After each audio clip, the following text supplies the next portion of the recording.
The world is mind. Understanding consciousness through monism. What is the mind? This is a question people have wondered about forever. Some think the mind is separate from the body, like a ghost living inside a machine. This is called dualism. Others think the mind is just what the brain does, like a software running on hardware. This is called materialism. Both of these views struggle to explain one thing: why we feel anything at all.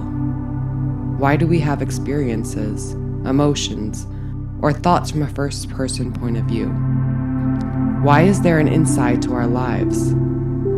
This puzzle is what philosopher David Chalmers calls the hard problem of consciousness. In this video, I will argue something bold. The mind is not inside the body. The body is inside the mind. Or, more clearly, everything we experience, including the physical world, is a creation of consciousness itself. There is no mind-body split. There is no dead, mindless matter giving rise to life. There is only one thing at the root of reality: consciousness. The big problem: why do we even have experience? Let's say you create a robot. It moves, talks, and responds to touch. But does it feel anything? Is there someone in there having a personal experience? Materialists say yes. If you copy the right brain functions, you'll get consciousness. But Chalmers says not so fast. He points out that we can imagine a person who looks and acts exactly like you, but has no feelings or awareness. A philosophical zombie. It's all input and output, but no one is home.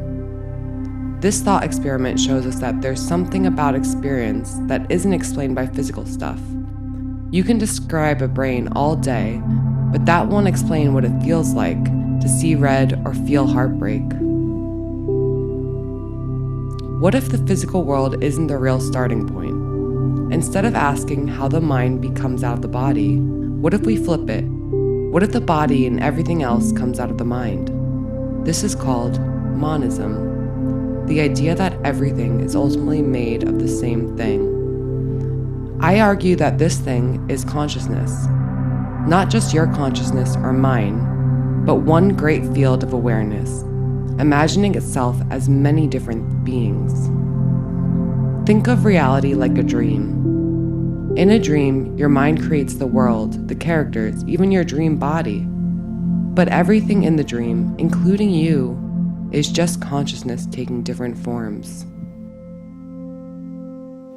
NPCs, zombies, and masks. Let's talk about NPCs, non-playable characters from video games. They're characters that look alive but aren't really making choices. Some people joke that real people act like NPCs, just repeating what they're told, showing no real inner life. In philosophy, this idea shows up as the zombie problem. Could someone act totally human but feel nothing inside? From a monist point of view, no one is truly an NPC, even if they seem disconnected.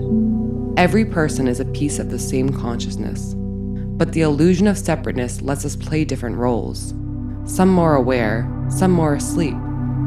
The NPC is not empty, it's just a mask worn by the same mind that wears all masks.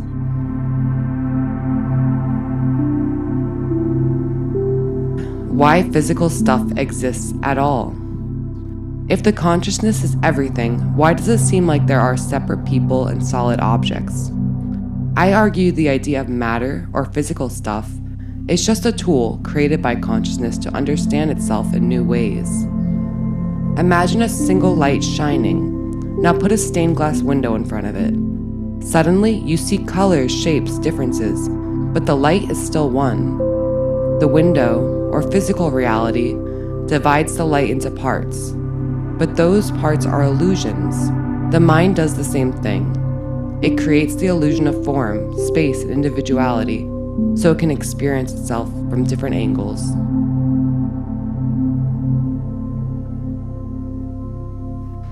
Is consciousness a machine? Not quite. Philosopher Hilary Putnam talks about the mind like a machine that responds to input like pain, with an output like saying ouch. But he also says the machine doesn't have to be physical. It can exist in many forms. This supports the idea that our mind are not made by the brain, but just using the brain as a tool to function. In my view, the machine isn't the source of mind.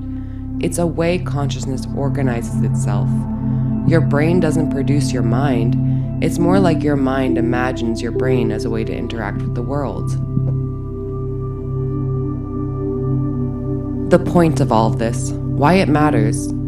So why does consciousness invent the idea of a world or a body or individual people to experience? To know what it's like to be you, even though the real you is the same as the me and the them. The one wanted to know itself as the many. Each of us is a reflection of that unity, temporarily believing we are separate. That illusion gives rise to love, pain, struggle, art, all the things that make life rich. Even when we suffer, it is the consciousness experiencing itself deeply. So, what are we?